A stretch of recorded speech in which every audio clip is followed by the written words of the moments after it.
Hey there, everybody, and welcome back to Sasquatch Speaks. This is Sasquatch, otherwise known as Gavisas. Thank you for coming out today. I would say today's going to be a little bit of a different episode, but I think I say that every time, so I guess the different is the norm. I know the topic that I'm going to cover today has already been covered. Up one side, back down the other, left, right, forwards and backwards, and everything else like that. But it's something that is applicable because it is such a recent thing that happened, and also because it's something that means perhaps more to me than it probably should. Specifically, let's just kind of launch into this. For those of you who are not aware and don't know how you could not be aware, just because it's such big kind of world-shattering news, at least to me it is, the actor, comedian, and just generally loved and appreciated person, Robin Williams, committed suicide at the beginning of this week. And obviously, since all the fallout there's been just just massive amounts of media coverage of it. If you haven't heard about it, you're living under a rock, and if you're hearing it for the first time from me, you're really living under a rock. You need to dig your way out somehow. But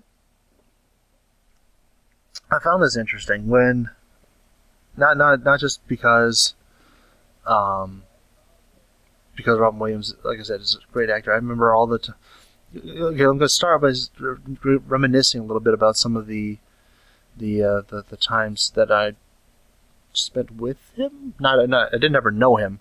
My uncle did, strangely enough. But that was like 40 some odd years ago, so not really applicable to me in the slightest.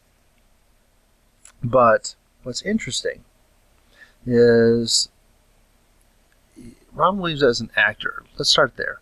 Robin Williams as an actor, the majority of his movies have a very levity-based tone. Mrs. Doubtfire, Good Morning Vietnam, Bicentennial Man, Death to Smoochie, all these, The Birdcage, especially The Birdcage, Man of the Year, all of them have this very levity-based tone to them.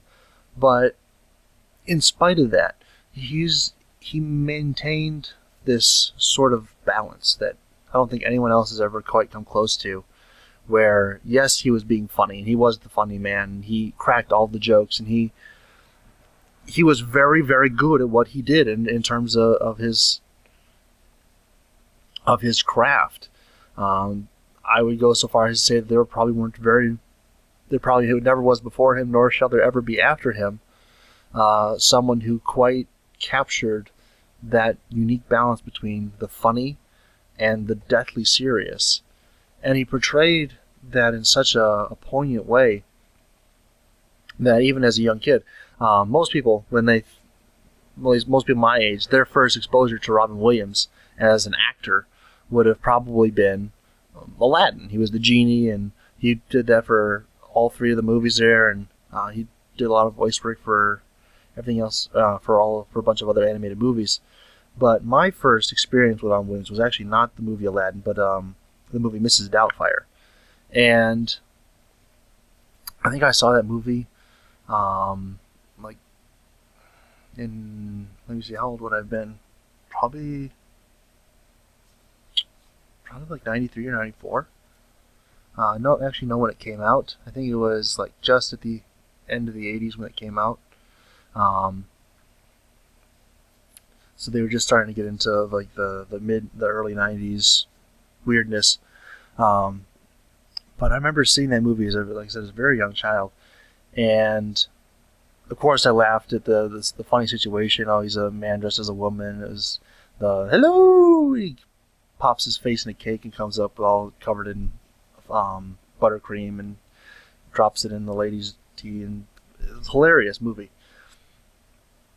But even at a young age, I was able to pick up just slightly, not to the extent that I am now, but on those incredibly serious tones that were being discussed, and the themes of divorce and tearing the family apart, and that sometimes people don't always make it how it's played out in the fairy tales, and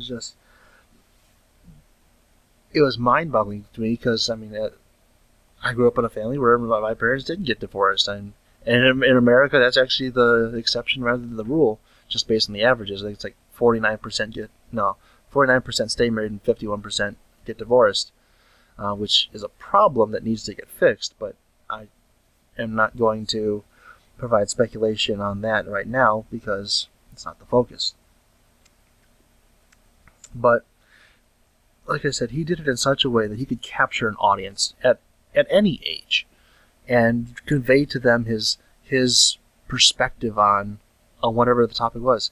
I remember years later when I got to see one of his earlier films, Good Morning Vietnam.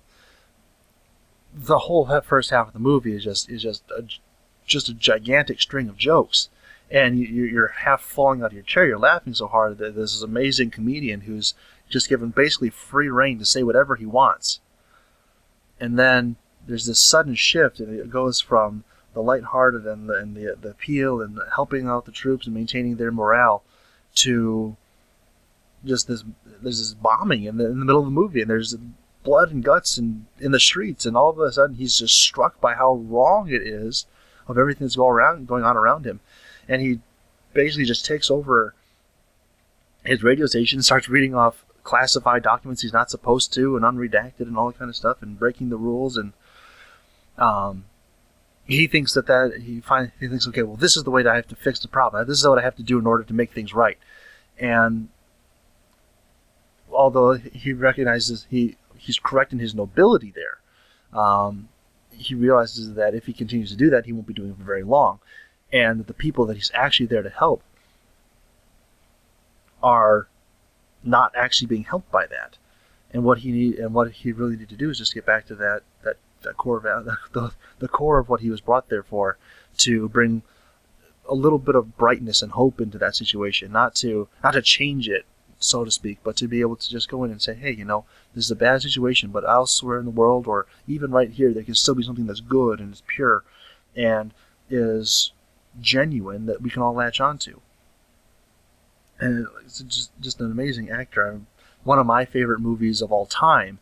I know there's a lot of people who don't particularly like it because of reasons, but one of my favorite movies of all time is Bicentennial Man, where he discusses basically slavery and what it is or is not to be considered a human.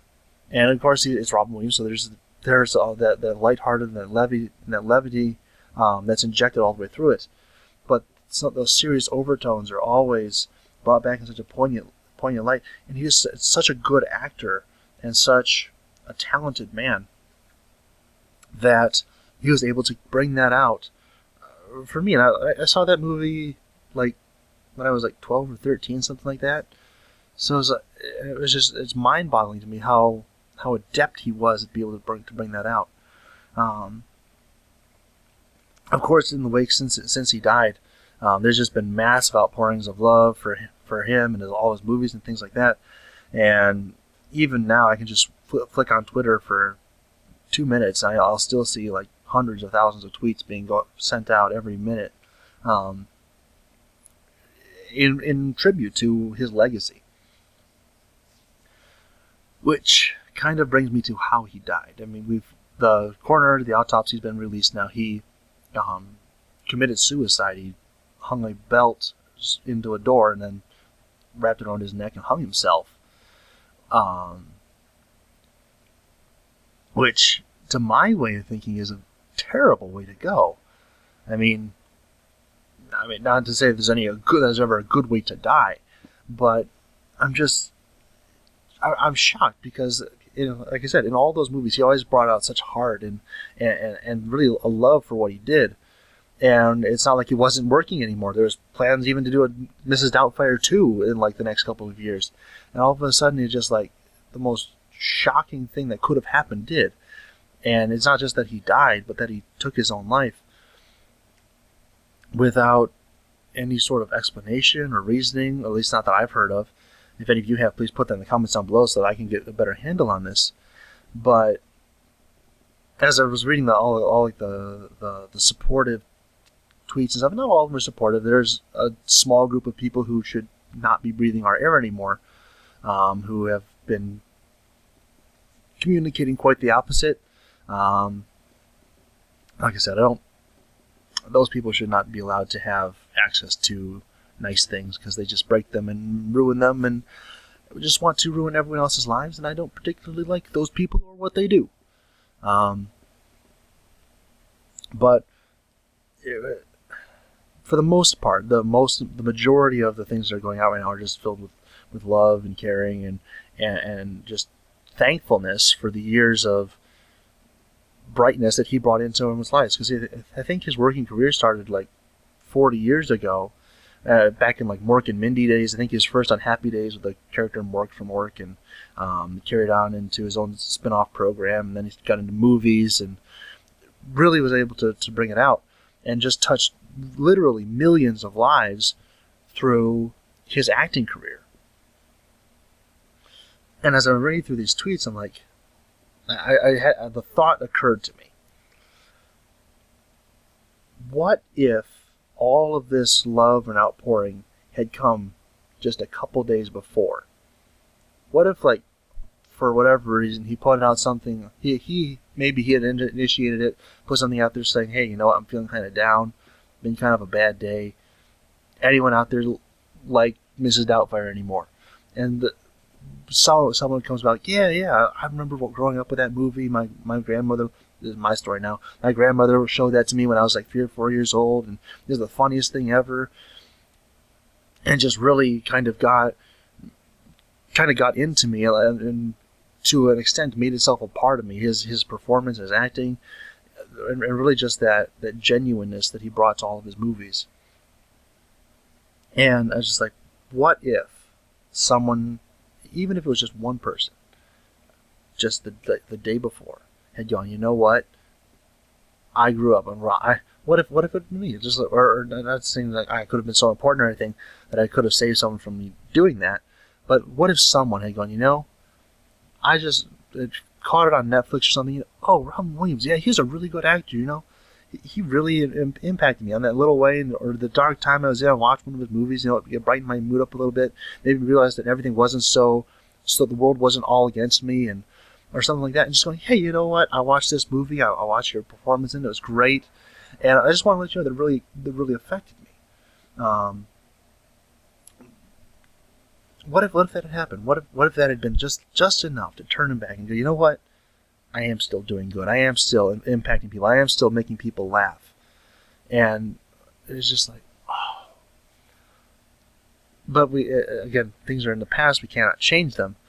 But you're always stuck with that thought and that concept of what if? What if something had changed? What if someone had reached out to him and gone, you know, I grew up watching Aladdin, or, you know, I saw some politician go, you know, I saw Man of the Year, and I'm a young guy, and I just started running for office, and I'm trying to clean up all the things like you were talking about in this movie, or soldiers coming back. And I know he did a lot of work with the troops.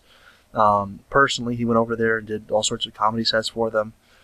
What if one of them had come back and just like, hey, you know, we're all connected nowadays. Twitter, we have direct lines, or at least semi-direct lines to actors, because a lot of them have like bot-run Twitter accounts and stuff like that.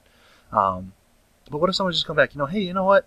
I just got back from Iraq or whatever. You know, hey, I just want to tell you, Robin, you know, I while you were there, you came and you performed for us. It was great. I enjoyed you so much. It made the seriousness of the situation that I was in seem less daunting in front of me. What if someone had just reached out to him or something like that, and like I said, turn the tide of whatever it was that convinced him that the only way to better his life was to end it? And I understand people get in dark places, and really, across the board, suicide is never the answer for anything.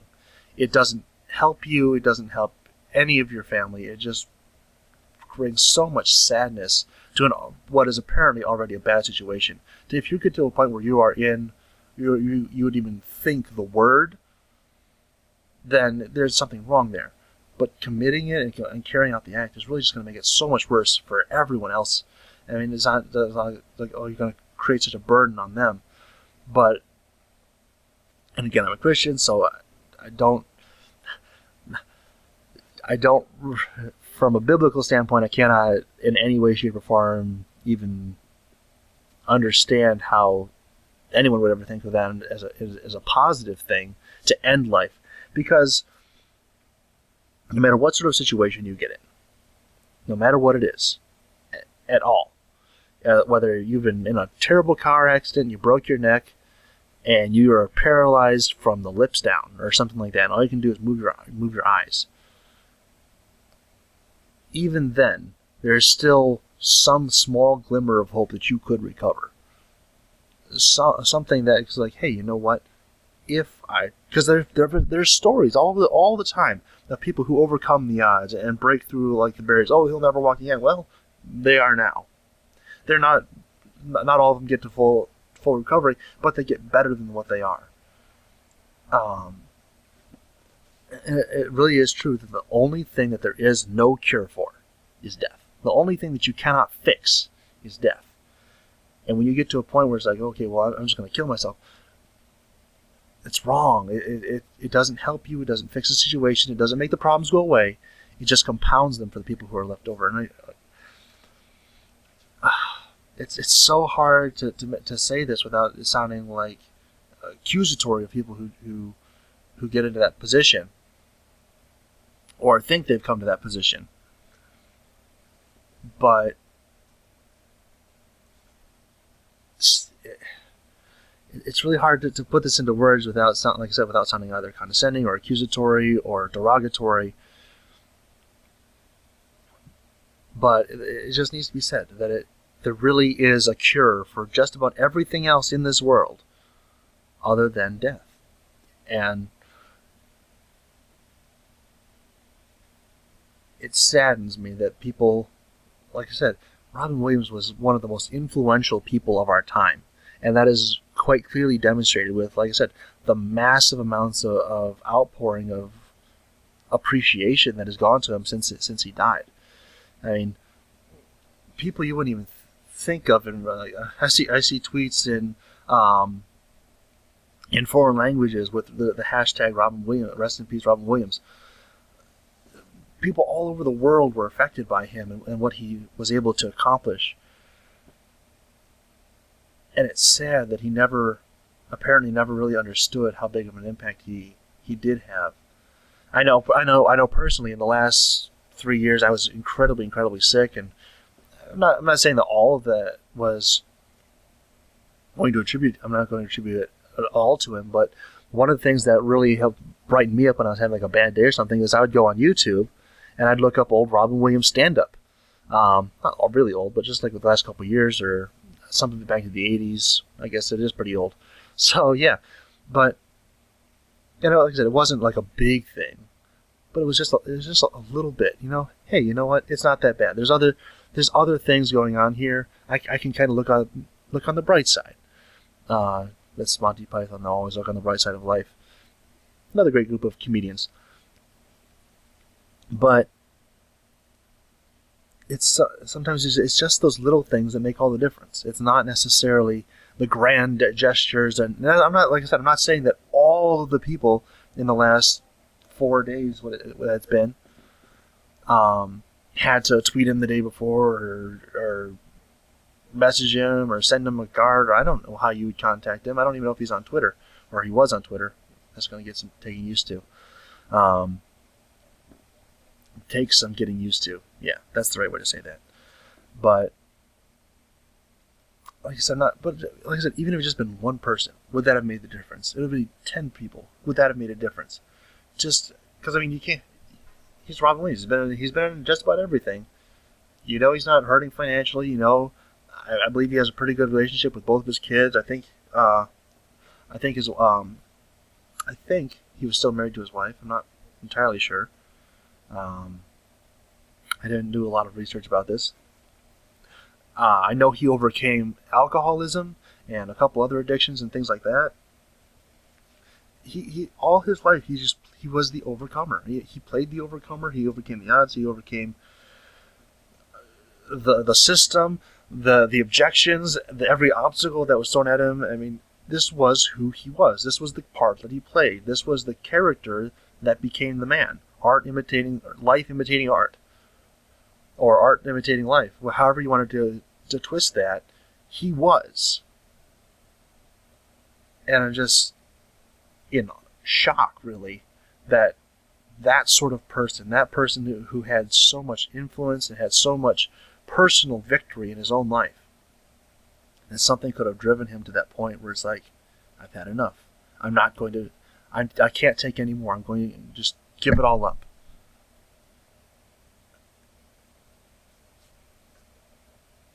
It's perhaps one of the saddest things that's ever happened in my lifetime. And all I can really say is thank you, Robin. I guess this is kind of like my sort of tribute to you, because in whatever small way it is, and all the movies that I've seen, and like I said, I've taken little nuggets and things from all of those movies. And I said in previous episodes of this that I refuse to be entertained. I always look for the deeper meanings and stuff.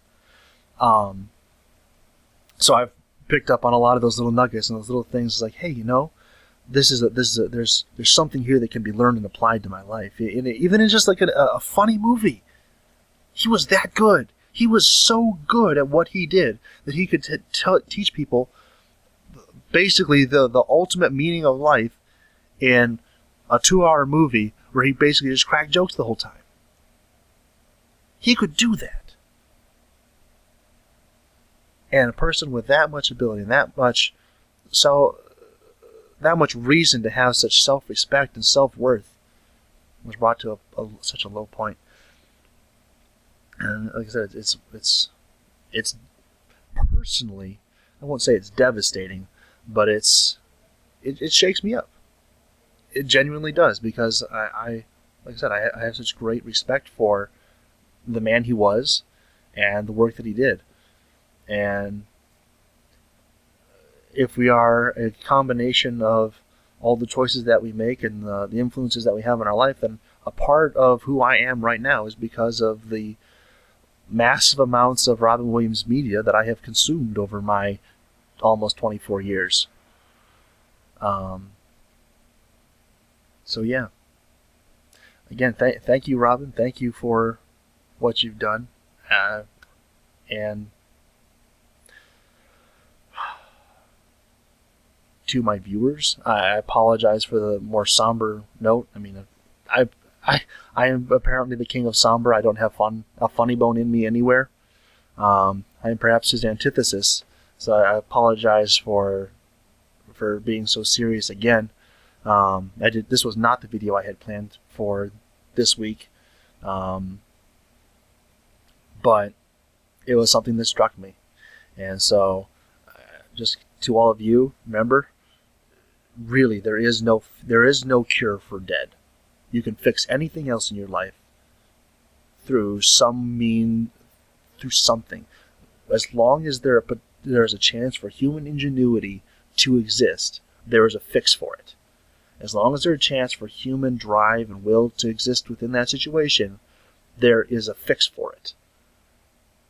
But as soon as you introduce dead, all that potential is gone. And the bad situation only becomes worse. So yeah, I was just going to leave it there.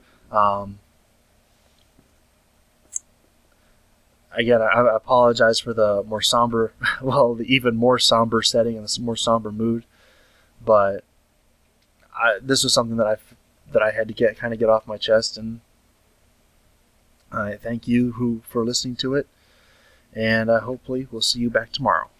Goodbye.